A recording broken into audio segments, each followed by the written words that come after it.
Hello YouTube, wanted to do a quick video here of my home server rack that I'm currently running right now. I will be doing a few videos on this, so I probably won't be covering everything in this particular video, but just kind of wanted to give a short overview of this.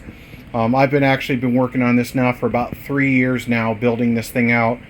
Started with just a little modem and a little Asus router, and decided to kind of take it definitely to the next level. So again, just a quick video tour, kind of explain what my devices are, and then in the next video I'll go a little bit more in depth of what I have set up on these and kind of how everything's kind of running.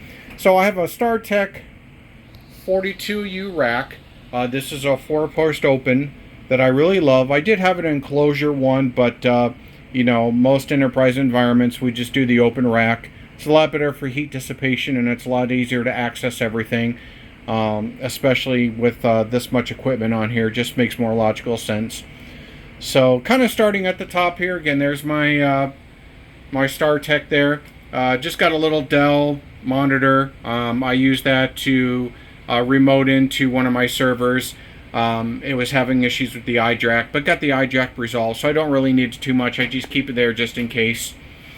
As you may see on this, I'm a huge fan of Ubiquiti. I've had a couple other setups, but the Ubiquiti, for me personally, for what I use, again, it's going to be different for everyone. The Ubiquiti line has served me well, and I pretty much have most of all Ubiquiti's products too. But again, I'll go in that in depth in a later video. So starting at the top here, I do have this little Pen-E light that I use. It's great at night, just in case I need to check on something. But I have that set up there. Do have a brush plate in here as well, just a couple cables that I needed to run up and over, and I'll kind of explain as I get a little bit further into this why I have those running on there. And I try to keep everything neat. I'm OCD like that, so I try to get everything nice, organized, but just some cables have to go in certain spots. Starting from the top here is, again, the brush plate, and then I have a panel here that I use that brings all of my cabling in from the back side there. And I got these little these little plates on here that I just snap everything into. These are all Cat 6 cables. I got these little thin ones. I believe Techno-Tim did reviews on them, and that's where I got them from. I really like them. They've been reliable. I've never had any issue with speeds or anything like that. So, again, this is 24 port. So, going below that is kind of the kind of one of my favorite devices on here. This is a Ubiquiti USW. This is a 10 gig switch. So I could have had a 48 port 1 gig, but I do have devices that are 10 gig on there. So I have this set up here, and I use all DAC cables. I've used fiber before, but you know what? DAC has a little bit lower latency, and distance is not an issue. So I just use these 10 gig DAC cables I have on here.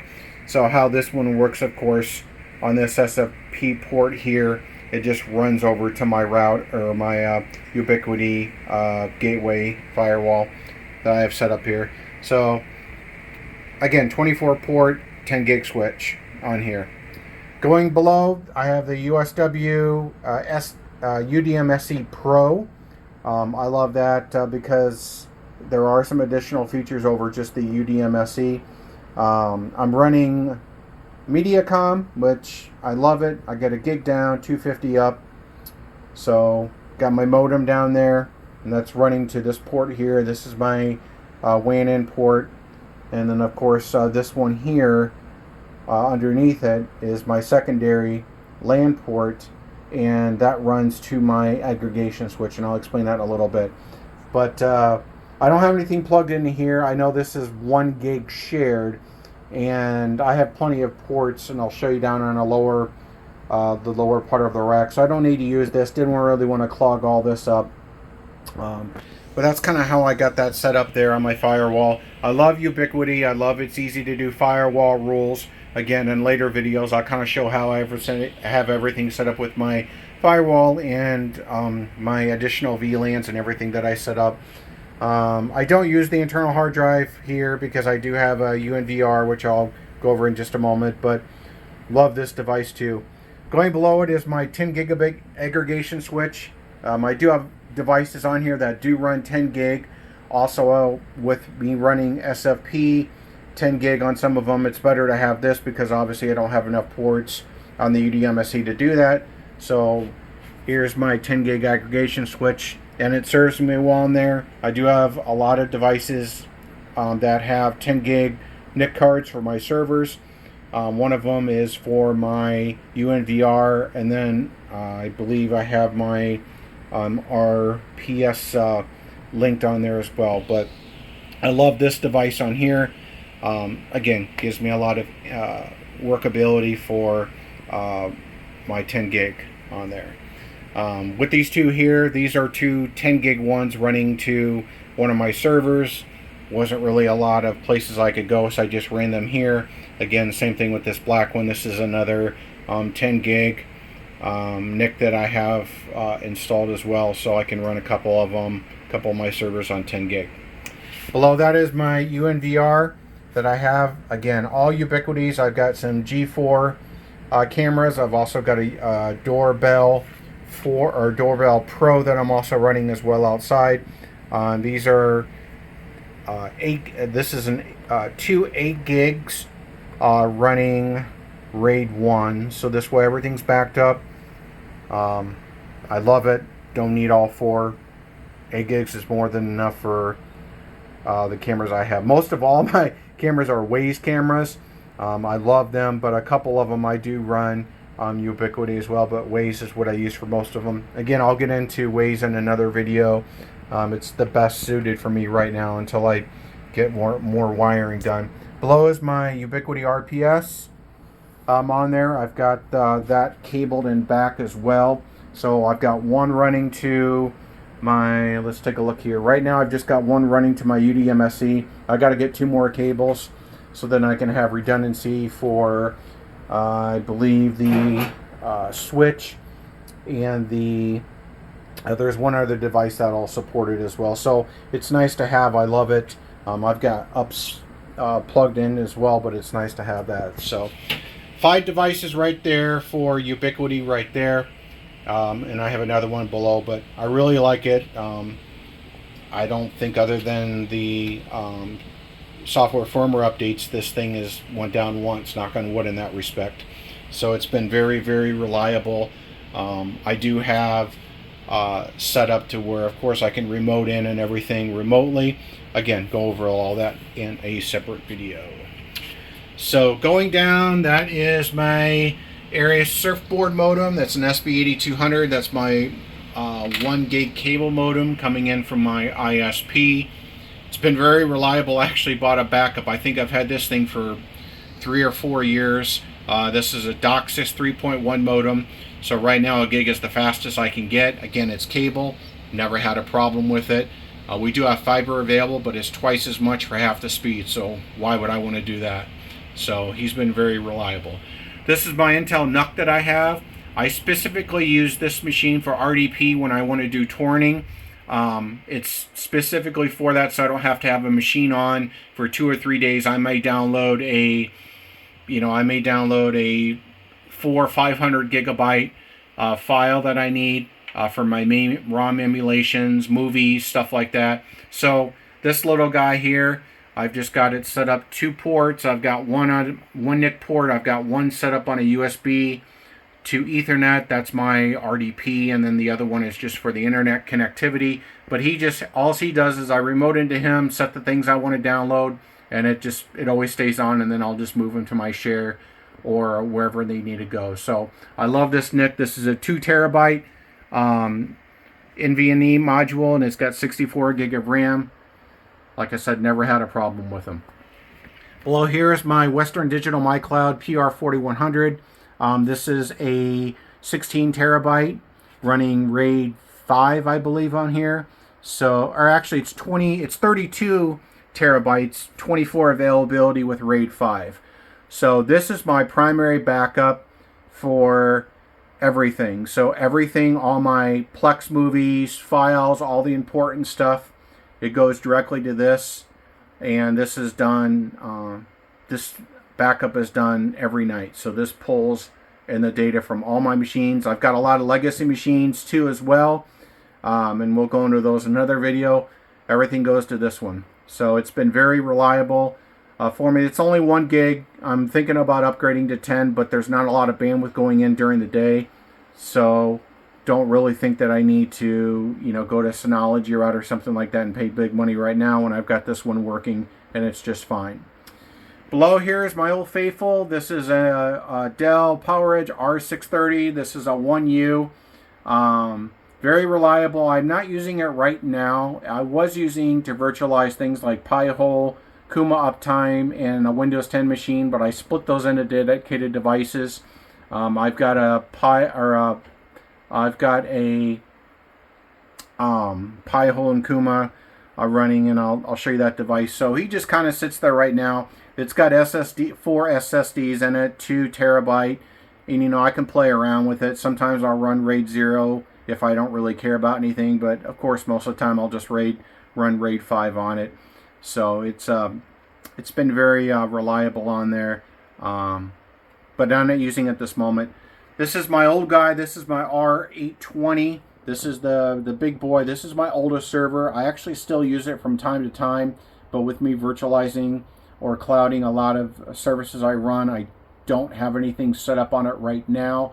It's running Windows Server 2016 with Hyper-V on it, but again, not running anything. I am going to put it up though, because doing all these YouTube videos, I've got 15 drives there, so that's 16 terabytes. So I might use that as just a file server coming up soon, but with my MyCloud and my Buffaloes, it doesn't really get used much.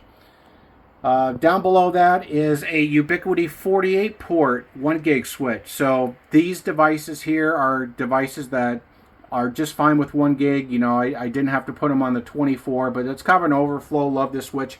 This is what I had before I had the 24 gig on theirs, but this is what I had before I upgraded to the 24 port 10 gig switch, but this one's been reliable. So things like my Pi-hole, some of my other devices that are just fine with 1 gig, I just leave them on this 48 port one, and it gives me the option if I need to add devices. Of course, my rack's already full, so I don't really have a lot of room, but I just overflow anything to that one.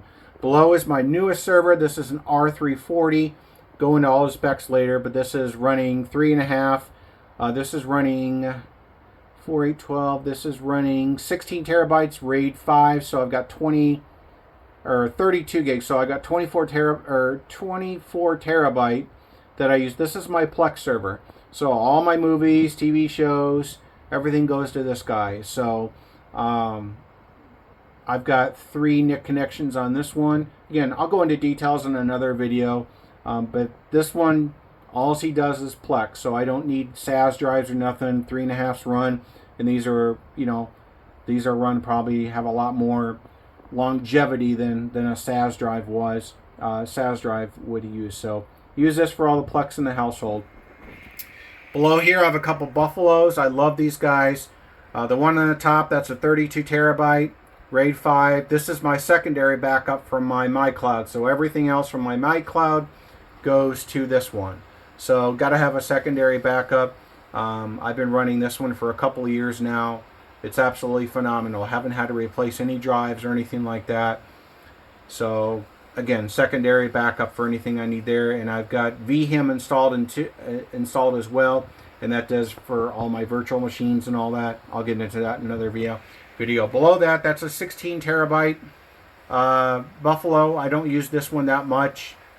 Use that one that much on there since I've got the 32, but I'll probably come up with a use for it soon. I'm running out of storage on a lot of my other backups, so got to make sure I put in a redundancy on there. So that's my 16. All right, going up here. Sorry about that. There is my Pi-hole just running, or Pi-hole and Kuma Uptime. So my Pi-hole, that's for my DNS. It's recursive DNS. with ad blocking, I've got my Kuma uptime, so that will ping all the devices in my house that I've set up on there. You know, if something goes down, it lets me know. But I love this little guy. I just recently got him, and that's only two things I run on it. It's just a 64 gigabyte SanDisk, but it's been very, very reliable. Just got Ubuntu on there. Back there, that's my power horse. That's my Dell T340 or T340. That's got all the storage on it. That's got 8 drive bays, combination of 6 terabyte and 8 terabyte drives. I used to run my, it's a dual core or dual processor. I used to run Plex on there, but I moved everything to my rack server on there because I didn't really need that one again. I'm going to multi-purpose that one. Got server 19 on it with Hyper-V. So I'll figure out what to do with it. I want to kind of expand out. So I might do some nesting, some virtualize some applications. So I'm still determining how I'm going to use that. But it's a great server, very handy. So I got him back there chilling. I do have a couple ups back there too. So you'll see one back there in the corner on the upper or the lower left side there. That's one ups. And then I've got another one here as well. So I've got another ups as well on there. So there's my rack. I'll go into another video. I'll spend more time and let you know what services I run. I'll go into like my waste up and everything, but very, very reliable. I try to clean everything up as much as I can. I got just a little cleanup to do down there because I ran some 100-foot Cat 6 for a remodel that I recently done. So there's my video, or there's my home server rack. Any questions, comments, please subscribe. Let me know. You guys have a good day.